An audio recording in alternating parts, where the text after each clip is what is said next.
আজকে যে রাস্তা দিয়ে এসেছি, এই রাস্তা দিয়ে যদি একজন গর্ভবতী মাকে নিয়ে যাওয়া হয়, আমার ওই গর্ভবতী মা এই রাস্তায় তার সন্তান সহ তাকে জীবন হারাইতে হবে। তারেক রহমানের উদ্দেশ্যে আওয়ামী লীগের সময় ছিল সবার সমালোচনা করেন, সমস্যা নাই, শেখ হাসিনার করা যাবে না। এইভাবে শেখ হাসিনাকে ব্ল্যাঙ্ক চেক দিয়ে শেখ হাসিনা স্বৈরাচার হয়েছে। শেখ হাসিনা বাংলাদেশের মানুষকে গণহত্যার শিকার করেছে। বিএনপিকে কিংবা জনাব তারেক রহমানকে একজন শুভাকাঙ্ক্ষী হিসাবে আমরা এই ব্ল্যাঙ্ক চেক কখনোই দিতে পারি না। কারণ এই ব্ল্যাঙ্ক চেক দিলে এই তারেক রহমানই যদি আবার ফ্যাসিজমের পথে হাঁটে, স্বৈরাচারের পথে হাঁটে, শুধু বিএনপি ক্ষতিগ্রস্ত হবে না, পুরো বাংলাদেশ ক্ষতিগ্রস্ত হবে। এই জন্য যে কোনো যৌক্তিক বিষয়ে আমরা তারেক রহমানেরও যোগ্য সমালোচনা করব। এই সমালোচনা নেয়ার মতো যদি আপনাদের শরীর না থাকে, চামড়াটা অতটুকু মোটা না হয়, আজকে থেকে মোটা করে নেন। কারণ যৌক্তিক সমালোচনা ছাড়া আমার দেশ কোনোদিন তার লক্ষ্যে পৌঁছাতে পারবে না। আপনারা সবাই ভালো থাকবেন। আমরা এটা বুঝতে পেরেছি যে নাসিরউদ্দিন পাটোয়ারিরা নিশ্চয় কারো ভাগ বাটোয়ারাতে আঘাত করা শুরু করেছে। এটা যদি না শুরু করত তাহলে আমাদের মিছিলে রড দিয়ে কখনো হামলা হতো না। আমরা শুধু আপনাদের একটা কথা বলি, এই সিলেট হচ্ছে তার জ্বলন্ত উদাহরণ। সিলেটের শাহজালাল রহমতুল্লাহ আলাইহির মাজারে যখন কিছু ক্ষমতাসীন মানুষ পদকে ব্যবহার করে, দলকে ব্যবহার করে বছরে শত কোটি টাকা লুটপাট করে, আমাদের ডিসি সারওয়ার সাহেব যখন ওই লুটেরাদের, ওই চাঁদাবাজদের, ওই বাটপারদের বছরের শত কোটি টাকায় হাত দিয়েছে, তখন তাকে একদিনের মধ্যে সরিয়ে দেওয়া হয়েছে। গোয়াইনঘাটবাসী, আপনাদের মনে রাখতে হবে, যারা ইনসাফের পথে লড়াই করে, ন্যায়ের পথে লড়াই করে, তাদেরকে এই লড়াইয়ে এইভাবে আঘাত করবে। কিন্তু দয়া করে আপনাদের বলে যাই, আপনারা যদি আমাদের প্রতি এই আস্থা ভালোবাসা না ছাড়েন, আমরা জীবন দিয়ে দিব, আপনাদের ছেড়ে যাব না ইনশাআল্লাহ। আপনারা আমাদের জন্য দোয়া করবেন। আমরা চাঁদাবাজকে চাঁদাবাজ বলতে চাই, সন্ত্রাসকে সন্ত্রাস বলতে চাই, দখলদারকে দখলদার বলতে চাই, আমরা মাদক কারবারিকে মাদক কারবারি বলতে চাই। আমাদের এখানকার এমপি আরিফ ভাইকে শুধু একটা কথা বলি, আজকে যে রাস্তা দিয়ে এসেছি, এই রাস্তা দিয়ে যদি একজন গর্ভবতী মাকে নিয়ে যাওয়া হয়, আমার ওই গর্ভবতী মা এই রাস্তায় তার সন্তান সহ তাকে জীবন হারাইতে হবে। মাসের পর মাস চলে যায়, আমার এই রাস্তা এখনো ঠিক হয় না।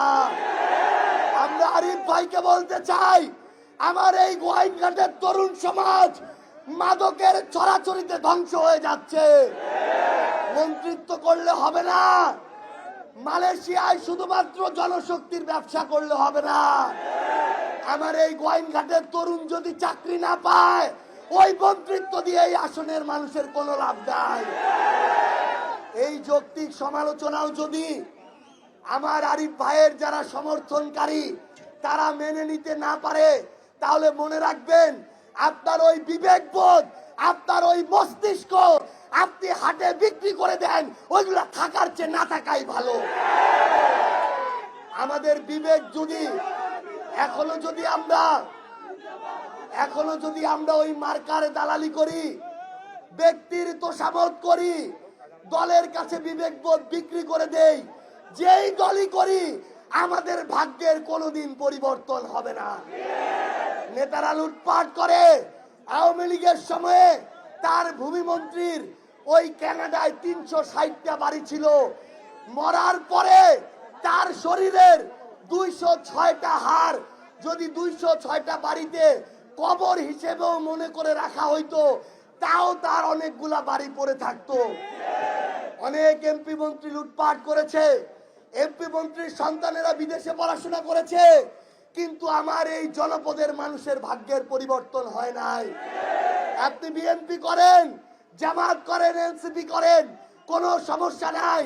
কিন্তু আপনি যদি সত্য মিথ্যার পার্থক্য না করতে পারেন, ন্যায় অন্যায়ের পার্থক্য না করতে পারেন, জুলুম মজলুমের পার্থক্য না করতে পারেন, আপনার মতো মানুষ থাকার চেয়ে না থাকা অনেক ভালো।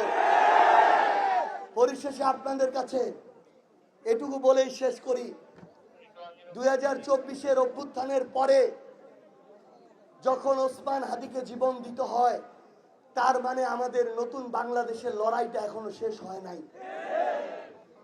এই লড়াইটার দায়িত্ব আপনাদের প্রত্যেককেই নিতে হবে।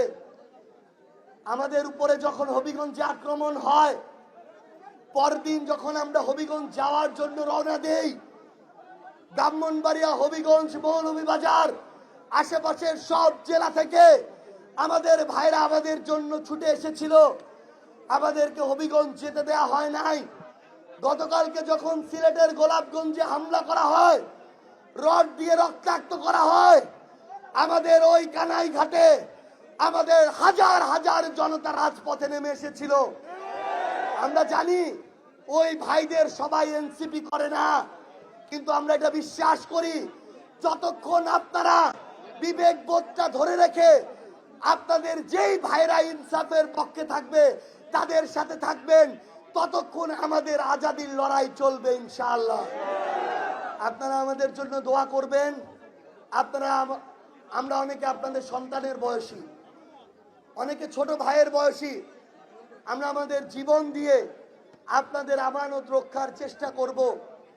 বিএনপির ভালোটাকে ভালো বলার মানসিকতা দেখাবো, সন্ত্রাসকে আমরা সন্ত্রাস বলার স্পর্ধাও দেখাবো। কাউকে বিন্দু মাত্র ছাড় দেয়া হবে না ইনশাআল্লাহ। এবং সর্বশেষ কথাটা তারেক রহমানের উদ্দেশ্যে, আওয়ামী লীগের সময় ছিল সবার সমালোচনা করেন, সমস্যা নাই, শেখ হাসিনার করা যাবে না। এইভাবে শেখ হাসিনাকে ব্ল্যাঙ্ক চেক দিয়ে শেখ হাসিনা স্বৈরাচার হয়েছে। শেখ হাসিনা বাংলাদেশের মানুষকে গণহত্যার শিকার করেছে। বিএনপিকে কিংবা জনাব তারেক রহমানকে একজন শুভাকাঙ্ক্ষী হিসাবে আমরা এই ব্ল্যাঙ্ক চেক কখনোই দিতে পারি না। কারণ এই ব্ল্যাঙ্ক চেক দিলে এই তারেক রহমানই যদি আবার ফ্যাসিজমের পথে হাঁটে, স্বৈরাচারের পথে হাঁটে, শুধু বিএনপি ক্ষতিগ্রস্ত হবে না, পুরো বাংলাদেশ ক্ষতিগ্রস্ত হবে। এই জন্য যে কোনো যৌক্তিক বিষয়ে আমরা তারেক রহমানেরও যোগ্য সমালোচনা করব। এই সমালোচনা নেয়ার মতো যদি আপনাদের শরীর না থাকে, চামড়াটা অতটুকু মোটা না হয়, আজকে থেকে মোটা করে নেন। কারণ যৌক্তিক সমালোচনা ছাড়া আমার দেশ কোনোদিন তার লক্ষ্যে পৌঁছাতে পারবে না। আপনারা সবাই ভালো থাকবেন।